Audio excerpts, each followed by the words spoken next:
I'm Vicki Butler-Henderson and welcome to the Historics Auctioneers Refuel podcast. In this episode, we will be looking at what makes a car collectible in today's market and which cars you should buy.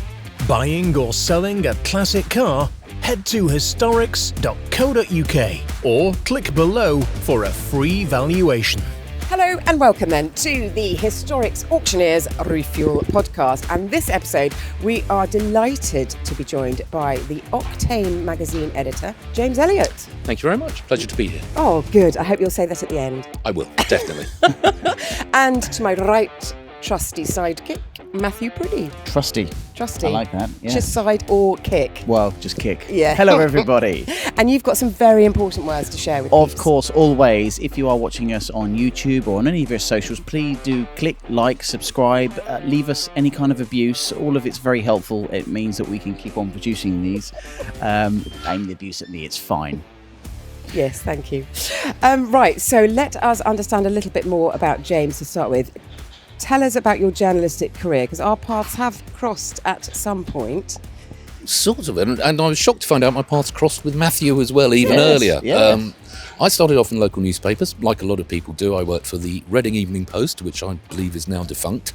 The enemy, I called them. Matthew was on the Reading Chronicle, and they were the weekly enemy, so they just lounged around for 6 days a week and then worked. We had to work every day. I was a crime correspondent there, which set me up nicely for the classic car world. And after that, I went to a contract publishing company, and we published magazines for the Met Police, Booper, all these kind of companies. And one day the boss came in and said, would anyone like to edit the Corgi magazine? And my hand went up like, yes, miss, Corgi please. toys. No, that's how I discovered there's something called the Council of Registered Gas Installers.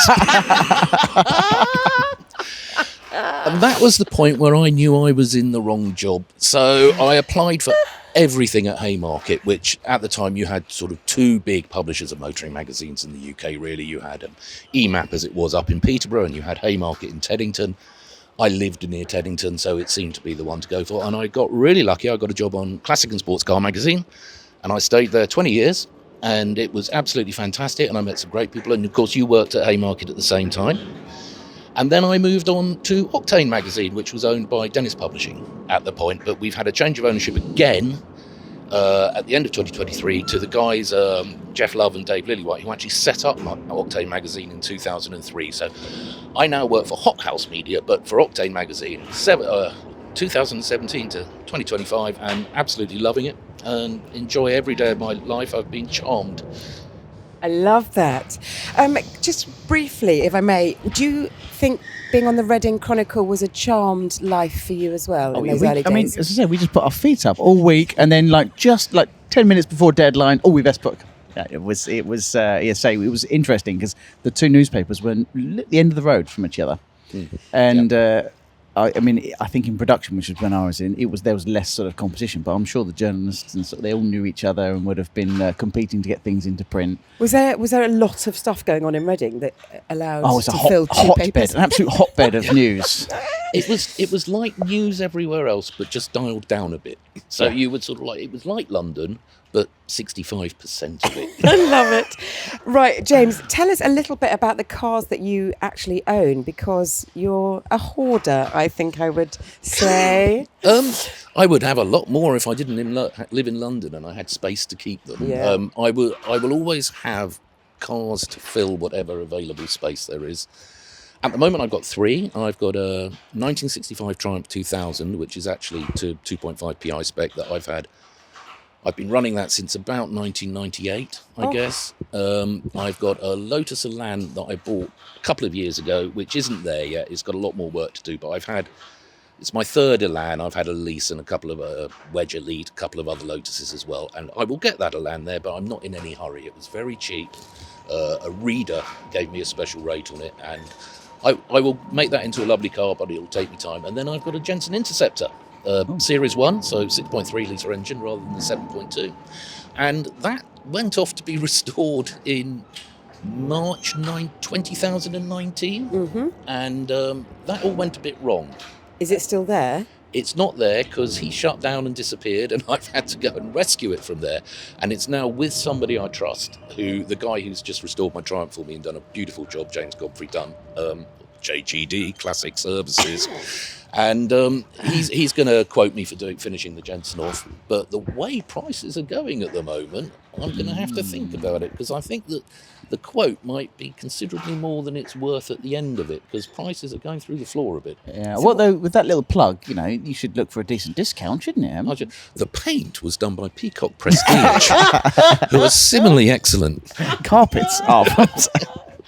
I love it. So, what if other people are in a similar situation and they're having their cars restored now, and when it comes out that the money isn't quite going to match, what do you recommend?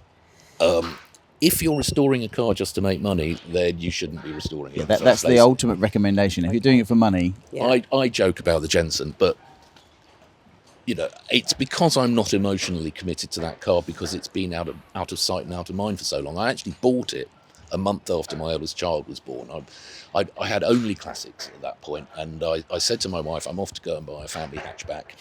And I came back with a Jensen Interceptor. Oh, jeez. And she's not forgiven me yet. No. So it's sort of, it's got a lot of family memories. I will pay whatever it takes to restore that car and keep it in the fold. But if somebody's restoring something because of the money they think it'll make, then they shouldn't own that car and they shouldn't be restoring it. I know it's difficult sometimes, because you have to. The financial argument's very good at justifying a restoration to your significant other when they see the huge checks being signed and disappearing. It works both ways for wives and for husbands. There, I'm just going Absolutely. to stick up It's for... the ask for forgiveness, not for permission, that is sort of uppermost for any restoration. It's too late now. We have to do this. But you We're used committed. to have that safety net of, you could say, yes, I've spent this on it, but it's now worth this. And just at the moment, because of the pre-COVID lift, and it's all getting a bit more docile at the moment, that's not a surefire argument. And the cost of restorations haven't come down with the cost of cars. They're still, if anything, they're elevating still. But it's odd that they go up with the value of a car, but then come when down. the restoration takes the same time. Yeah, it's funny then. Yeah. Our first topic then that we can move on to is what is hot right now. So what trends are happening in the auction world? Ooh, trends. Again, and I think the point that you made earlier, which we get onto, is it's capturing cars that actually theoretically people have spent too much money on, and that you can see. Bargain's not the right word, but you can see value in buying yourself. It takes a fair bit of, I dare say, patience, as well as a deep wallet to do the work yourself on a car. But sometimes there's that little niche where you can go in and step into someone else's shoes that may have finished or may have run out of money. And that's quite prevalent in the auction world, whereby over-restored cars or restored cars that were, as you said earlier, done of late, seem like incredible value and seem to be achieving what I think sensible money in this market, not compared to what people are owed. That, and we've still seen this sort of swell of, I call them modern classics, but it is still that area where people have money to spend. The 80s, 90s. Yeah. Even more recent than that at the moment. The trend at the top end is post-millennial hypercars. Yeah. I mean, I think we'll come on to why people like things like that. But some of the prices recently, a Honda NSXR just went for €934,000 at Broad Arrow's Villa d'Este sale, which is something of a benchmark. I mean, that's a car that I think one struggled to sell at €150,000 last winter. So it's a lot. It's very intrinsically linked now with, things like we were saying about media, about social media, and how things can very quickly change on people's impressions. Silly things like TV series. What was it? The Stranger Things series on Netflix. When that was suddenly really prevalent, everyone was watching it, and it was in the news. Suddenly, cars of that era became, people switched on to them. And I think years gone by, trends would move slower. Now you seem to see them, they do flit about a bit more, and you can almost miss it by not being there in a 2-month period, and then that attention goes somewhere different. But it's obviously always polarised by people's financial positions, because it's something that it's a toy at the end of the day, isn't it? It's not a necessity. So the top end of the market, well, yes, again, unless you're talking three are necessary, I think, for everyone. But it's again, it works out. It works to where the people with the money can go and spend. And that we are seeing in the market of what cars are doing particularly well and which cars are doing particularly poor. It's the amount of buyers for them. But you say Broad Arrow, Villa d'Este, the big end of the market, there's no slowdown. But it's interesting to see how it very much flips and flops. I mean, there was a Fast and Furious franchise car sold at Goodwood at the weekend. Huge money. Huge money. Which and is both of us saying we don't know the exact figure, but it was ridiculously big And money. it was the film car. It was one of two film cars from it was the Tokyo Drift films. It wasn't what I'd call the first and original film, whereby it's a massive franchise now, but it wasn't, I'd say, as iconic. But it's getting pop culture influencing someone spending a huge amount of money on a car that I don't think normally would be of that great a detail and intention. Well, I just need to tell people that if you're hearing noises, we are in a huge marquee just in Windsor, so we're getting some flight paths above us, and we are just ahead of our Windsor sale in July, but you'll see us afterwards. How important then, just thinking of the Fast and Furious car, how important is it that people or movies attached to cars, how much of a percentage does that sort of rocket the price up by? It can be enormous. It can be. You know, when I started in this game in sort of the late 90s, a lot of films, it was just a bit of a novelty. You know, a bit like a lot of personalised number plates back then. It was a sort of nice little extra worth, bunks a few £100 on the price of a car. The things that now go for thousands. But film status, it depends on the car completely. Bullet Mustang, absolutely stratospheric. You know, a Mrs. Peel, because of Lotus Elans I know about, Emma Peel's Elan from... The Avengers didn't sell for that much. I mean, it was a lot of money for an Elan, but we're not talking millions of pounds. So it does have a bearing, but there are some cars which are, anything from the Thomas Crown affair, anything Steve McQueen, basically. Yeah. And often it's almost film and car, doesn't it? It has to be the right. James Bond cars are the prime example. Just because James Bond drove a BMW 5 Series, it's not 5, is it? It doesn't mean it's particularly collectible. Was it a 7? It was a 7. Yeah. I mean, that particular car, fair enough. But then that's nothing compared to the DB5, of course, which still sees the uplift every single time that a James Bond movie comes by. So it is a bit of the car and the provenance. But again, it just engages people. And I think as the younger buyers engage with cars, which we've spoken about before, about how do we engage younger buyers who are going to be driving electric refrigerators around. Postman Pat's van, if that was for real. Yeah. It is for real, yeah? Postman Pat's van. It's a cartoon, I think. What else makes a car worth collecting then? Have you got a movie behind it? Rarity is the number one thing. Number one. The number one thing is rarity. So when you're talking sort of people who are prepared to invest money, these are people who are not buying a car solely for love. I'm useless. Everything I ever buy is a passion purchase. I see a car, I love a car, it's cheap enough. I'll go for it and suffer for decades because I went for the cheap one instead of the good one. When you're talking about sort of people who are seriously collecting, and they have always got an eye on getting a return, then rarity is the number one thing. That's why the NSXR, because it wasn't the NSX, it's much rarer. There's only a handful of them. That's why the Ferrari GTO, there's only sort of under 40 of those. There are rarer Ferraris, but they haven't then got the racing pedigree to go with it. So you've got certain pedigree, history. Low mileage is incredibly important. Well, that's become more prevalent, isn't it? Because of more modern cars are produced in such greater numbers. Therefore, to try and narrow down that margin of where the collectible car is, a lot of it does then become, if it's not one of 12, let's say special editions is a prime example, not just a sticker, but a performance upgrade, then you sort of okay, what's the next quantifiable of mileage? And I always state, I hate that mileage is a factor with the value of a car, because it's not mileage, it's how a car's looked after. And often a car with no mileage is terrible. If I was buying, say, a V8 Ferrari, I would rather have one with 50, 60,000 miles of good maintenance than one with no miles at all, because I know I'm going to get all the bills. Yes. Yeah. So if you buy it with no mileage, you roll it into a garage, you look at it, take a picture and say it's a value car only. Because you can't drive it, you're not going to drive it, you're going to ruin it. But it's an asset then. Yeah. Changes the whole market, it skews it slightly. But that's because of the modern class. The more modern cars, I say, we build them in much, much greater numbers. Porsche, a prime example, isn't it? Everything Porsches survive more than most. So the 996, 997 at the moment, which seem incredibly good value, They are. But the reason being is there's an awful lot of them. You know, Yep. go onto any classified and refined by those cars, and there's a lot of choice. But I'm the guy who saves £2,000 by buying the Tiptronic Yeah. and then And not the regrets it. manual. Yeah.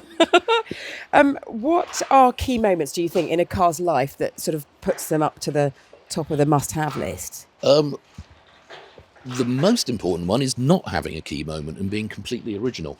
If a car is in impeccable condition and is completely original, that now is the unicorn car. That's what everyone wants.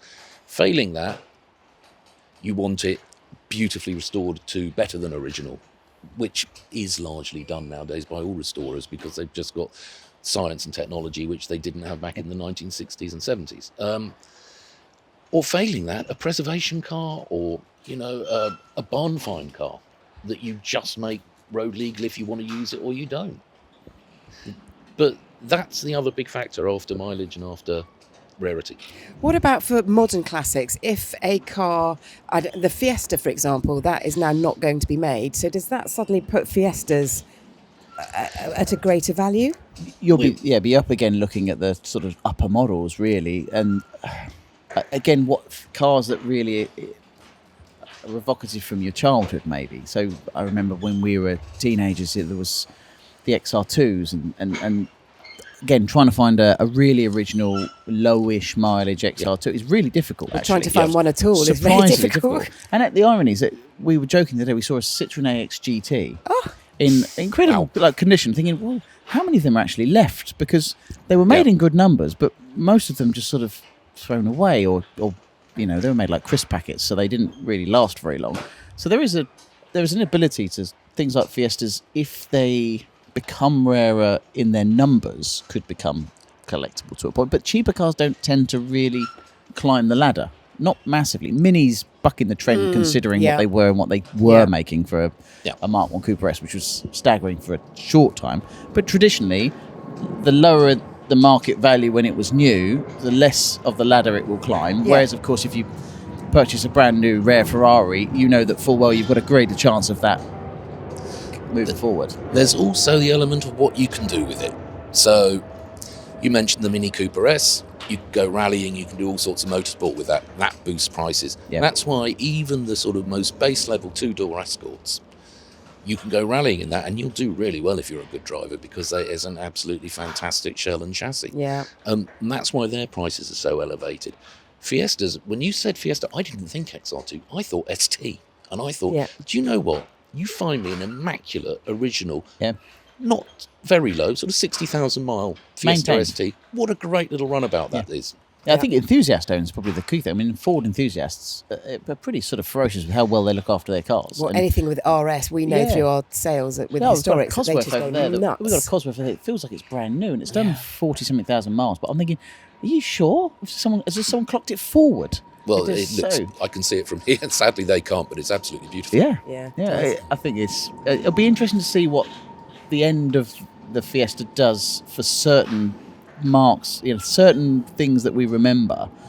But again, it's difficult because they were making greater numbers as to what's left. And again, it will come down to mileage and how well it's looked And after. originality. I've come here today, actually. My daily driver is a 2003 ST170, which cost me nothing and is the best car I've ever had. All hail Richard Parry Jones. Absolutely. It handles Richard Parry like a Jones, supercar. the genius man who made all the terrific handling Focus machines and a few others. What makes then a desirable car and a collectible car? How do we differentiate between the two?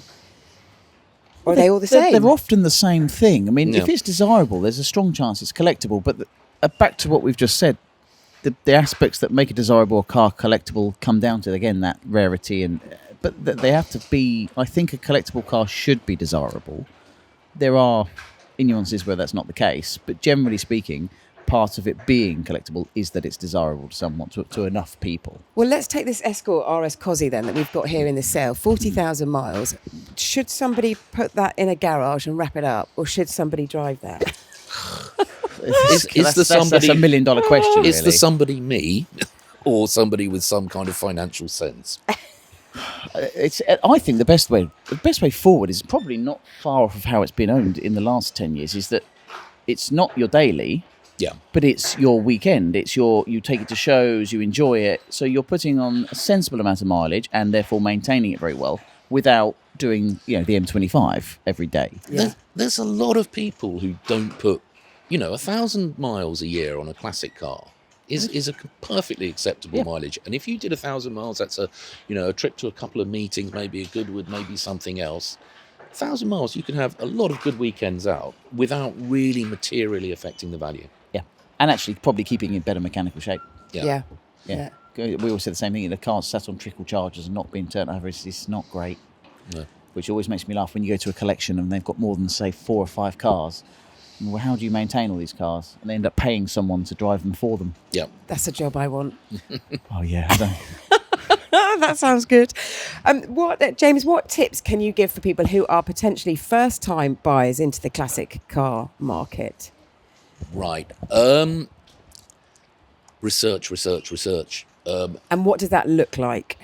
It depends what era of car you want to buy. If you're looking older than mid-80s, and this doesn't, this isn't an exclusive barrier, but the mid-80s was the point where generally cars became a bit more in control of themselves. Before the mid-80s, everything is entirely analog. You start to get electronics and sort of things which you need another skill in order to self-maintain that car. And that's another thing. Are you planning to look after it yourself, or are you planning to pay somebody? That's a huge thing. I was just brought up in an era where if you wanted a car, you had to learn how to spanner on it. And so I'm fortunate, but that now restricts me to cars that I can spanner on. Spanner as a verb, this is terrible. I'm so embarrassed. Spanner. I spanner, you spanner. I am a spanner, and I apologise. I would say do a lot of research. First things, you can find lots online and all sorts of other places that will guide you in what to look for, especially if you're looking at what used to be the hotspot, which was the 50s and 60s cars. Make sure you know how to spot rust. Make sure you know how to look for, simple things. Look at pedal rubbers for wear, things like that. Make sure the mileage is right. But do your research and you can find all that stuff out, and then just buy what you love. Make sure the price is right. All the information is out there now. When I was young and buying cars, you had the Thames Valley Trader and Guessing. And the Reading Chronicle. Well, the Reading Chronicle was... Yeah. I can't remember who did the motoring there, but there wasn't much in there. I think it is all research, and it's easier than it was. But, reading a few buyer's guides on a specific car that you're looking at. YouTube's, you'll be watching this probably on YouTube now. YouTube's a good way of looking, find a reputable sort of YouTuber, journalist, or whomever is expert, watch 5 or 6 reviews on that particular car. Yep. What you'll learn is that every single car has its weak points. Yeah. So every single car will have its weak point. Porsche kidney bowls. There'll be certain things what to look for. Look, we all joke because then whenever someone comes and asks us a question here, it's always the same 5 questions on each car. With a Porsche, they'll want to know a particular part. With a Ferrari, they want to know another particular part. With a 996 Porsche, it will be as it had bore score checks, as it had IMS bearings checks. Yeah. But they are genuine questions you should be asking, because the answer to those questions should point you in the right direction as to whether you're going to have to rectify that yourself or not. There's nothing wrong with doing that yourself. Sometimes I prefer to do that. Sometimes I prefer to buy a car and me do the work, then I know and trust who's done that work, and I'm happy with the end result, rather than buying something that someone else has done. But I don't think it's that hard. It's actually a lot easier than it used to be, until, as you say, you drop off into these slightly older cars, because there's less people writing or putting those things online, so you have to do a bit of a chase. Speaking to owners clubs, a good example. Always. With certainly with the auditors, a lot of the buying guides now, the magazines are putting online, which is great, and sort of we're digitizing all our archives, which is useful for people. But owners clubs, I tell you what, ring an owners club, because there is always someone in an owners club with a really nice example that they're willing to let go cheaper than they should to the right home. Yes. And if you ring up and you're buying your first classic and you've got a really good story of why you want that car and you're really passionate about it, you contact the owners club and you make friends with them, you will get a better car cheaper. It's happened to everyone I know who's ever done it. That is really good advice. If you're in your sort of 20s and early 30s and you're looking to step into a classic car for the first time, what sort of car would you go for? I'm thinking Mazda MX-5. Perfect. That's me. Yeah. You pretty much nailed one straight. That's, dare I say it, well built, good fun. Yep. Plenty of lots and lots written about them, so you know exactly what you're getting into. Good owners clubs for backup if I need it. Yep. I mean, there is a raft of cars that are really, really good for first time sort of classic or modern classic, whatever sort of area someone wants to get into. I think that's probably part of Marketplace has got the most amount of choice. And dare I say it, the least amount of sort of scary stories, because mostly those cars are simpler to work with. Yeah. I think it's usually the second and third purchases that start to go a little bit awry. What would you get then for your first time, do you think? How old am I? You're in your 20s and early 30s. Do you know, I quite like an early Porsche Boxster. Oh, yeah, no. Oh, look at us, two-seater drop tops. Because again, they're for very little. There are a raft of Porsche specialists, so I'm not hamstrung by one or two putting the price too high, and I get to have a little Porsche badge. That's nice. I think you could probably get a Porsche badge without having to buy the car. I could just buy a badge, Yeah, buy a badge. Yeah. Do you know what? There are so many fantastic two-seater sports cars from basically 1990 onwards. You've got Z4s, Z3s if that's your thing. Yeah. MR2s, and they are all dirt cheap. SLK, Merc. Oh no. No? Oh no. Even an MGF. Oh no. They're all right until you have to change a cam belt. I think this. I mean, I personally, now being older and being around more classics, I would be telling someone to get a genuine classic, because I think there's just more on the spanners. You learn more. It's actually far more fun driving at 30 miles an hour in a Triumph Spitfire that feels like it's going to fall to pieces than it is in a more modern sports car, which theoretically you do have to drive at 60, 70 miles an hour to get the same thrill. So but never through a 30. But no, never through 30, especially not through my vintage. But I generally think that that's where they should go. But of course, if you're new to this, that's a softer entry into MX-5 box, because it still feels a bit like your daily. Now, your daily, let's say, crikey, if you're driving an electric for a daily, if you're really that sort of modern, the idea of saying to someone, your first step into classics should be something from the 60s, that's a massive sea change for someone. Yeah. You could slowly drop down and understand it. But personally, I would like to see people going into MGBs, Spitfires, old stuff that you have to physically fix yourself, learn a bit about classics. But I think we've got to work with the reality of the newer buyer. The stepping stone would be the MX-5. You ask people in their 20s, do they have anything to do with, let's say, chokes? A choke on the car, wind down windows. All of these things don't exist for those people. Clutch. Even a clutch. Mummy, what's that pedal? Why are there 3 pedals, Mummy? What cars then, boys, could have done better at auctions, do you think? Well, that's a list. Specific cars or models generally? Do you know what I thought? Always Bit of both. A lot of Maseratis. Oh, yes. Which, you think, crikey, they really have been pushed aside, and for that reason, really, it gets worse, doesn't it? So it's let's say 3200.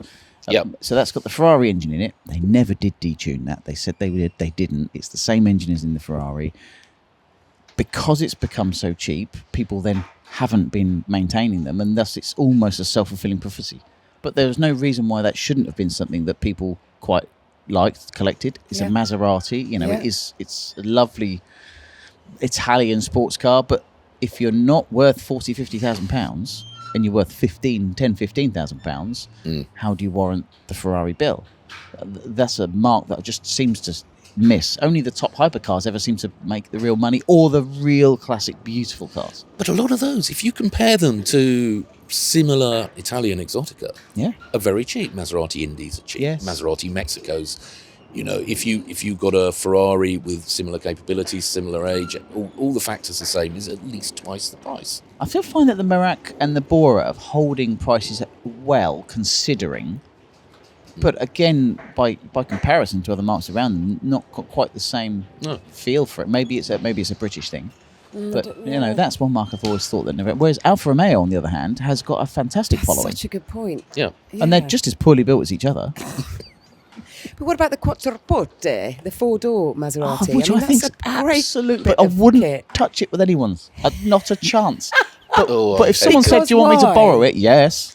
Because why? Because it's just you're driving a Ferrari worse built than Ferrari that's going to cost you a fortune if anything goes wrong, and the only person that will look after it will charge you Ferrari rates typically. I mean, it's got... So is that where things are going wrong then in the aftermarket for certain brands? I think you should look at it and say, I'm getting the same Ferrari that looks different and is a Maserati badges. I'm saving, what is it, 60 or 80,000 pounds. Yeah.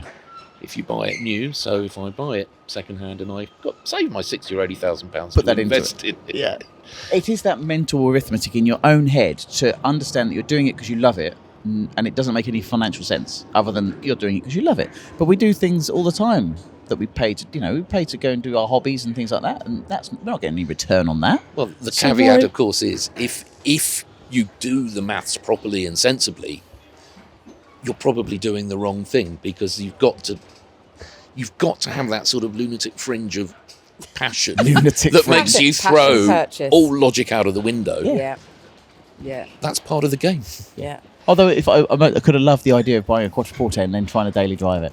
I dare say it will end up in a cloud of smoke on the side of the M25, but it would be good fun in between, wouldn't it? Yeah, it'd be fantastic in between. Kids drop off at school, it'd be amazing. Yeah, it'd be super fun. I think somebody should do it. Aston Martin Rapide. A friend of ours has an Aston Martin Rapide, yeah, and uses it as the dad wagon. Love and that. It's so cool because when you get in the back, you think, as a kid, you imagine getting to that two-seater in the back, and it's like, oh, this is so cool.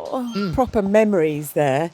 Right then, what about the future then? What future memories are we going to make? What will become classic? We are stepping into the world of hybrids and electric. But we're also getting a lot of throwback still. The Renault 5, the new Renault 5, the throwback stuff is still happening. I mean, we always joke that BMW with the Mini, but it's still happening where they are producing cars and deliberately focusing on the Alpine styling. Yes. I mean, the Alpine is definitely going to be a classic because sales haven't been as good as they might have been, which means it's not going to be as omnipresent. Is this the petrol, like the A110? The A110. The A110, yeah. Which is basically a clone of the old A110, but bigger. But it's a phenomenal car to drive. And, they're hovering around, sort of 40, 50,000 pounds. They will come down. And when they hit significantly less than that, they're going to be incredibly desirable. Yeah. You remember what happened with Lotus Elises?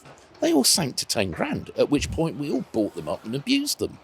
And then the people who bought them off us had to mend them. But that's sort of happening with the So there's always those sort of outlier cars that come in. I think the latest generation MX-5, it's got an amazing box, brilliant fun to drive. Less gentle on the eye than some of the previous ones maybe, but I don't mind that whole sort of sharpness thing. No one cares what a car looks like when you're behind the wheel, in my opinion. Well, you care what it looks like behind the wheel. That's why I used to drive Alfa Romeos, because the behind the wheel looks fantastic. Yeah. And you get into a Volkswagen Golf and you're like, well, what was the point in that? Like, come on. You get behind the Alfa, there's little round dials everywhere. Oh. But electric, there are some, the Tesla, the first Tesla, talking of Elise. The first Tesla, well, I took that up the Goodwood Hill climb when it was first about, and it's basically a Lotus Elise with Tesla battery on it.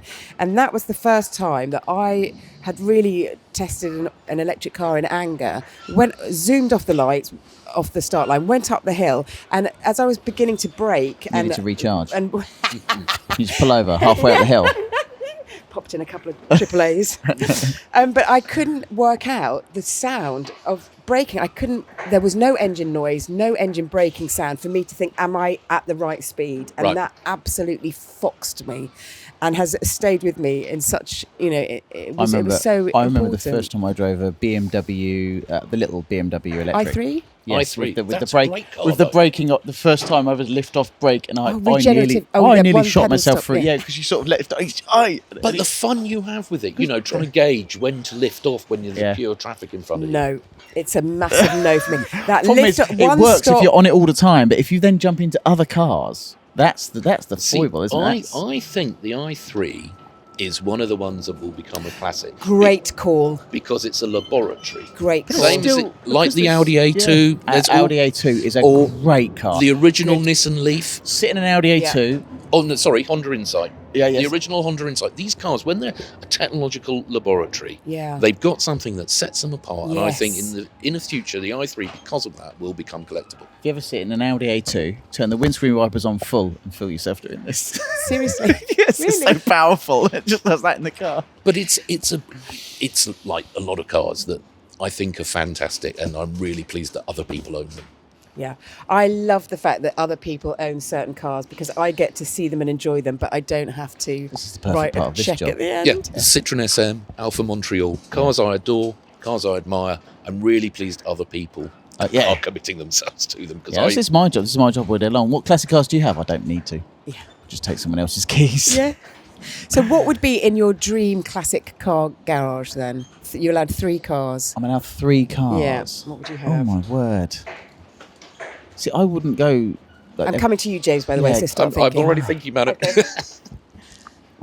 Oh, I should have thought about this before, shouldn't I? Tell me when you're ready, James. And I'm ready. We'll You- go you to go James, first. you go I'm gonna- first. I'm gonna- Have a look around the room. I'm going to keep this real world because Keeping it real, James. I could go GTO short wheelbase Yeah. XKSS. Pointless. Yeah. I would have my Triumph because it is such an emotional part of my life, and I've had that car and I've been running that car since the 1990s, and I can't imagine ever parting with it. I would have a nicer Lotus Elan than I've got, and I would have a nicer Interceptor. And the reason for that set is you've got a 4-pot 2-door sports car, you've got a straight 6 4-door saloon, and you've got a V8 2+2 GT, and that ticks every box. Good spread. Love that. You've almost got your dream garage, just in different stages. I just of... need better ones. Yes, two of better them. ones. I think I was What have you gone for? a 964 turbo Porsche. That comes back to the film thing. 964. Good call. Yeah. Comes back to the film thing because I remember watching when I was a kid the Bad Boys movie, and I loved that, and I've always loved that. Yeah. And it's never got cheap, that car. I don't think it's ever No. dropped in value. Is So that I've because never of got the film? I've never got anywhere near it. Is that because- It was also 964s because they were shorter tire. I think they sort of didn't have any real drop in the same way. And then the man from Singers killed it because he wants all the shells as well, isn't he? So that's made it harder. I think. Do you know what? This is it. So an AC. I like a Cobra, but I wouldn't mind just a nice Cobra replica because to me it's a bit like owning a motorcycle. You just jump in, you drive it for 10 minutes, you park up and think I'm still alive, leave it there till next weekend. I think it depends on the replica.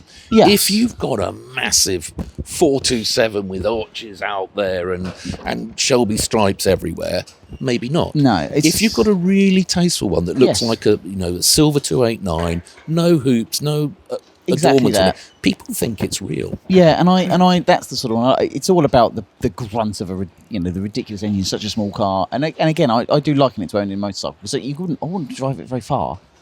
It would overheat anyway. So I wouldn't want to. But that would be in there. The 964 would be in there, and Just incidentally, I would have the full-on stripes all over mine. yeah, you would love it, wouldn't you? Yeah. What would I love? I can't pin another one down because so many cars are spinning through my head, and I never do say what car I'd have because You're on two it's so two-seaters. yeah, true. Well, that's Oh, perfect. yeah. I'm taking Oh, one with me. Where's the single seater in this then? Well, that's easy. Lotus 49. Oh yeah, I don't really Yes. know where I'd go from that. Otherwise, I think it would change daily. I Yeah. quite like a 356 Porsche. Yeah. Speedster would be quite Oh, nice. yeah. Oh, they're lovely. I wouldn't mind a replica. I could do a subtle replica of that, Yeah, I'd be yeah. happy Again, with that. same thing because Or am I blaspheming? For me, it's just the same. Yeah, well, yes and no. Well, it's interesting actually because 10 years ago, having this conversation, people would not be so freely and happily talking about replicas as acceptable. There was always something slightly sort of outre about them. But now we're sitting here chatting, saying, actually, they serve a purpose, a really good purpose. I had a Westfield 11, Lotus 11 replica. It was fantastic. It was a But great ultimately, way of these are cars that people won't be able to afford the real one ever. Yeah. It's not like someone that buys a Cobra replica is not going to go and buy a genuine AC Cobra the next day. It's not going to. So, and actually, I think it's quite a nice. It's a tribute. We Yeah. use the word tribute often. It's a tribute to the real thing. If you've Yeah. got the real thing, I don't think you'd try from the fact that there's replicas, because you've got the real thing, and you don't probably take it on the road that much. And also, you're not really going to talk to someone who's got a replica if No, you're and you're not- dangling in the but also, echelons of you're the not gonna, real world. You're not going to of- pull up on the lights and go, oh, that's a shame. He's got one for 15 and I've got one for $1 million. It just doesn't happen. So no. I think they've got a place. I Hear, quite hear. like them. Good. Right, well, ladies and gentlemen, that wraps us up for this particular podcast. A huge thanks to you, James, for being with us. Thanks for having me. It's been fantastic. I've really enjoyed it. Oh, good. So you have said that at the end, so that's lovely to hear. And Matthew, as ever, I'll leave you with the last words. Yes, so thank you very much for tuning in. As I said, if you are watching on any of the social platforms or on YouTube, do click like, subscribe. If you are looking to consign a car or want to look at the lots that are currently consigned, go to historics.co.uk. We're always, lines are open, happy to talk about your car or any cars we have consigned. So do give us a call. Valuations are at no obligation, so just let us know. Get in contact. Thank you. I'm going to have the last word. Always. Bye-bye.